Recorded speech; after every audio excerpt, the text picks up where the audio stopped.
Hi, my name is Abby Pfeiffer, and I'm a Senior Project Manager at Voluble Insights, a company that specializes in using social media and other online data in complex commercial litigation.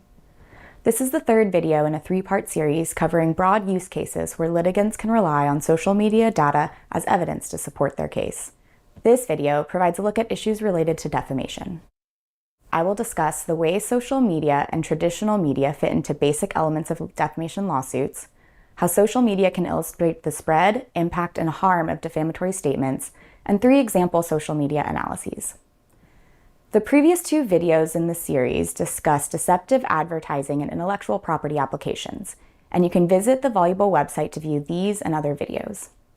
Social media data, meaning information drawn from activity on social networks such as Twitter and Facebook, offer a voluminous and organic source of contemporaneous consumer opinion. Over 80% of Americans use social media, and it increasingly is the arena in which ideas originate and spread. It is a reliable source of real-time information about the views and opinions of a broad set of American consumers. When used in litigation, social media can provide a robust set of evidence itself, or be a compelling companion to a survey. Social media data can reinforce the results of a survey by offering insight into the conversations consumers were having at the time the event of interest occurred. You most likely have heard the terms libel and slander. Libel is written defamation, which includes any statement that is recorded or published in some way on radio, television, or the internet. And slander is spoken defamation, a statement that was said aloud to another person but not necessarily recorded. Although the specifics differ from state to state, broadly speaking, defamation lawsuits require a statement to have been made and published, for it to be a false statement of fact about the plaintiff, and for it to have caused harm to the plaintiff. In some cases, it may also be necessary to establish actual malice on the part of the defendant, rather than just negligence. We are always prepared to identify and collect evidence to support or refute the assertion of actual malice given the expansion of situations in which that standard must be met. Social media evidence can help to quantify how defamatory statements spread online when posted by the defendant or by third parties who share and repeat the defamatory content. It can also show the impact of defamatory statements, or a lack of impact, by analyzing the expressed beliefs and opinions about the plaintiff following the defamatory statements. Voluble can use social media to provide support at any point along the litigation process, from helping to collect data for the complaint to identifying and working with a testifying expert to present online evidence related to the specific statements into the record and to interpret their impact. Social media can be particularly valuable in cases where the defamation was published on social networks. Courts have found that social media posts are more than just statements of opinion, and indeed can be considered statements of fact that can be shown to be demonstrably false and to cause harm. In this opinion, Arrows v. Mangrove Partners, the court acknowledged that not only is online commentary capable of inflicting harm, but that online messages can spread more quickly to a broader audience. For example, in the matter of music producer Lucas Gottwald, also known as Dr. Luke, versus attorney Mark Garagos, the at-issue defamatory statements were tweets about Dr. Luke published by Mr. Garagos. Thus, the actual defamation was initiated online through social media. In cases such as these, quantifying the spread of a defamatory statement and analyzing the direct response by the public can help establish harm to the plaintiff. Generally speaking, the more times a defamatory statement is viewed, the greater the number of impressions and the greater the scope of potential impact of that statement on the reputation of the defamed party. Social media may play a role even when the defamatory statement is made in a more traditional venue. An at-issue statement may first appear in TV or radio or in newspapers and then spread to online platforms, increasing the number of people who are exposed to the defamatory statement.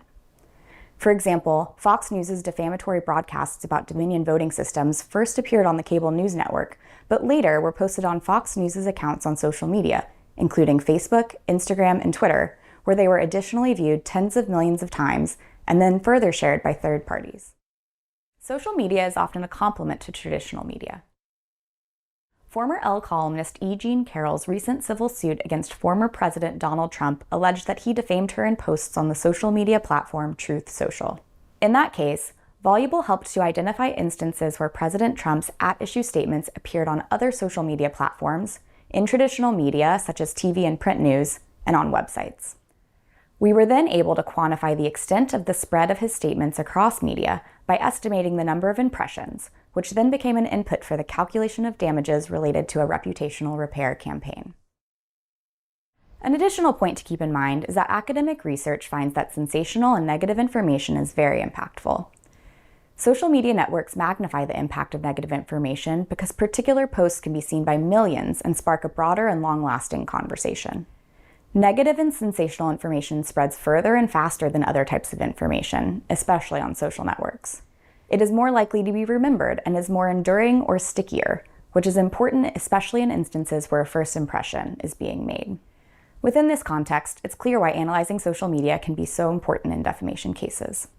Once defamatory information is posted online, it can quickly spread to a large audience, either generating negative first impressions or building negative associations with the defamed party. Because negative information is sticky and enduring, repairing the reputation of an individual or company can be very challenging. Of course, defamation lawsuits also require evidence of harm. An analysis of social media offers several ways to measure how the defamatory information was received by the public and can provide insight into whether and to what extent beliefs about a plaintiff changed after a defamatory statement. Changes to the public sentiment about the plaintiff can be thought of as harm to the reputation and brand identity of the plaintiff. This sort of reputational harm can occur alone or alongside other forms of harm such as lost business. Next, I will walk through some analyses of aggregated social media data as applied to a few hypothetical defamation cases. The examples that follow are based on approaches we have taken in real projects, but they themselves are purely hypothetical examples with mocked-up data and graphs for illustrative purposes. Social media data, when aggregated, provides us a clear picture of the volume of discussion over time. Changes in the volume of conversation can be a first step to showing how defamation impacted the plaintiff's brand or reputation. In this example, the plaintiff was catapulted into the public eye by the at-issue defamatory statement. The graph shows the volume of conversations over time that mention the plaintiff by name. Prior to the defamatory statement, there was minimal organic consumer conversation about the plaintiff. After the alleged defamatory statement was published, there was a significant increase in the overall consumer discussion of the plaintiff. This sort of analysis can be used for either plaintiff or defendant side work. In this case, a clear impact is visible in the analysis, while in other cases, a notable lack of change in post volume may suggest that there was no impact on the plaintiff's brand from the defendant's statement. Just because more people are talking about a brand is not by itself evidence of harm. We need to look at the content of the conversations to understand whether the defamation impacted the sentiment or associations that consumers have of the plaintiff. In this example, Brand A was already a topic of consumer conversation when the alleged defamation occurred. Using a combination of automated and manual review, we dug into the topics within posts about the plaintiff before and after the defamatory statement was made. As can be seen in the graph, virtually no online conversation about the plaintiff included the negative content that was the subject of the defamatory statement prior to the statement being made.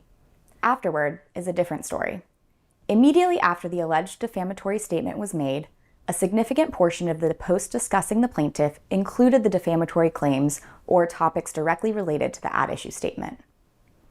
In this case, the data clearly support the expert's conclusion that the brand's image was damaged by the negative information. New and negative associations were made between the plaintiff and the false and defamatory information. In some instances, the defamatory claims may have been spread by multiple parties. In those cases, social media can help to provide evidence tying the defendant to a specific and substantial portion of the spread of the defamatory information and the subsequent altered brand associations. One approach is to look at the future activity of users who interacted directly with the at-issue social media post, the treatment group, to see if their posting behavior following that interaction was different from that of a control group. In this way, social media data allows us to design a quasi-experiment, which is one of the key tools social scientists use to observe and classify causality in the real world. In this fictitious example, the defamatory post was liked, shared, and commented on by several thousand users. These users are our treatment group. We examine the subsequent posts of the treatment group to determine if they were more or less likely than the control group, those who did not interact with the at-issue statement, to go on to post content repeating the defamatory information about the plaintiff.